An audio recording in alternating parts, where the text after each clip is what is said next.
Our fixer-upper has a kitchen filled with Z-brick, and parts of that Z-brick had to be replaced. I had to remove old Z-brick and replace it with the Z-brick you see here, and I'm using regular old play-doh to position that brick in place. Yep, there it is.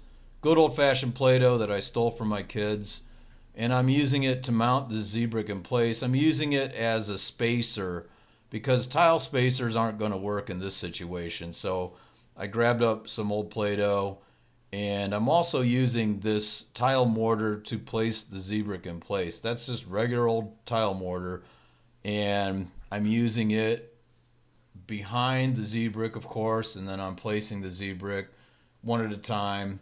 And the mortar can be a little bit sloppy, so you have to kind of do this one piece at a time, place a little Play-Doh in there, and make sure you've got enough Play-Doh to keep the gaps just right. Now you'll notice there's 4 tiers of bricks here. The bottom 2 tiers of bricks right around the electrical outlet there, the switch outlet, I let those cure overnight, 24 hours to be exact, and then the upper 2 tiers, the upper 4 or 5 bricks, I placed the next day.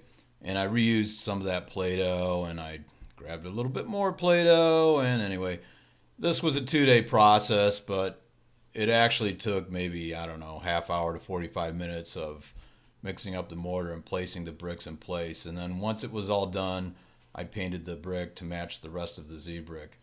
I wanted the bottom 2 rows of bricks to cure before adding the upper rows the next day because of the brick weight. Here's the finished product. It looks pretty good. We're going to put a backsplash between the Z brick and the butcher block that you see there.